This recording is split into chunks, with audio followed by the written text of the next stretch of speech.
Hi friends, welcome back. ഇന്ന് നമ്മൾ ഒരു സ്പെഷ്യൽ ഓംലേറ്റിൻ്റെ റെസിപ്പിയാണ് കേട്ടോ ചെയ്യുന്നത്.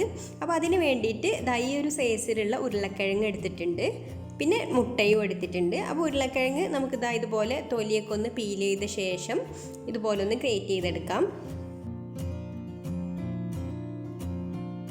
ഇപ്പോൾ നമ്മളിവിടെ ഉരുളക്കിഴങ്ങ് മുഴുവനായിട്ട് ഇതുപോലെ ഗ്രേറ്റ് ചെയ്തെടുത്തിട്ടുണ്ട്. ഇനി ഇതിലേക്ക് വെള്ളം ഒഴിച്ചു കൊടുത്ത് നന്നായിട്ട് ഇതൊന്ന് കഴുകിയെടുക്കണം. അപ്പോൾ ഉരുളക്കിഴങ്ങിൽ നന്നായിട്ട് സ്റ്റാർച്ച് ഉണ്ടാവും. അപ്പോൾ അതൊക്കെ പോയി ഈ ഒരു വെള്ളം തെളിയുന്നത് വരെ നമ്മൾ കഴുകിയെടുക്കുക. അപ്പോൾ ഉരുളക്കിഴങ്ങ് നന്നായിട്ട് കഴുകിയതിന് ശേഷം ഞാൻ ഇതുപോലെ ഒരു അരിപ്പയിലിട്ട് വെച്ചിട്ടുണ്ട്, വെള്ളമൊക്കെ ഒന്ന് പോകാൻ വേണ്ടിയിട്ട്. ഇനി നമുക്ക് ഇത് റെഡിയാക്കി എടുക്കാം. അപ്പോൾ ഞാനിവിടെ ഒരു പാൻ അടുപ്പത്ത് വെച്ചിട്ടുണ്ട്, അതിലേക്ക് 1 ടേബിൾ സ്പൂൺ ഓയിൽ ഒഴിച്ചു കൊടുക്കാം. അപ്പോൾ ഞാനിവിടെ വെളിച്ചെണ്ണയാണ് കേട്ടോ എടുത്തിട്ടുള്ളത്. നിങ്ങൾക്ക് ഏത് ഓയിലാണോ ഇഷ്ടം അതെടുക്കാം.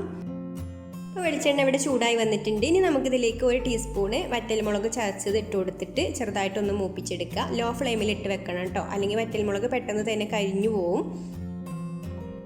ഇനി നമുക്കിതിലേക്ക് ഗ്രേറ്റ് ചെയ്തെടുത്തിട്ടുള്ള ഉരുളക്കിഴങ്ങ് ഇട്ട് കൊടുക്കാം.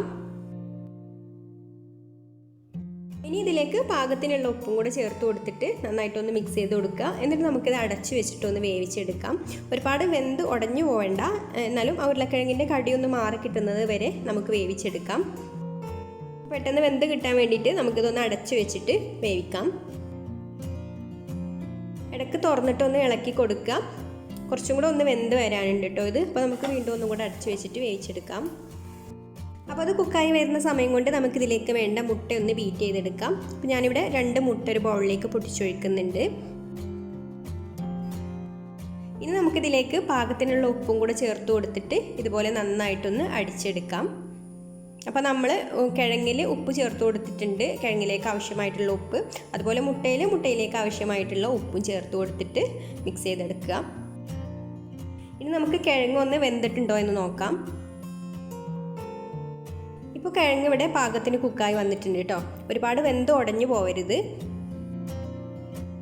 ഇനി നമുക്ക് കിഴങ്ങ് ഇതുപോലെ എല്ലാ ഭാഗവും ഒന്ന് റെഡിയാക്കി എടുക്കാം. നമുക്ക് സൈഡിലുള്ളതൊക്കെ ഇതുപോലെ റൗണ്ടിലൊന്ന് ഈ ഒരു പാനിൻ്റെ വട്ടത്തിലാക്കിയെടുക്കാം. ഇനി നമുക്ക് ഇതിൻ്റെ മുകളിലേക്ക് നമ്മൾ നേരത്തെ ബീറ്റ് ചെയ്ത് വെച്ചിട്ടുള്ള മുട്ട പതുക്കെ ഒഴിച്ചു കൊടുക്കാം. അപ്പോൾ നമ്മൾ പാനിൻ്റെ വലിപ്പത്തിനനുസരിച്ച് മുട്ടയുടെ എണ്ണം കൂട്ടണം കേട്ടോ. ഞാനിവിടെ കുറച്ച് വലിയൊരു പാനാണ് എടുത്തിട്ടുള്ളത്, അതുകൊണ്ട് ഒരു മുട്ടയും കൂടെ എക്സ്ട്രാ ഇതിൽ എടുത്തിട്ടുണ്ട്.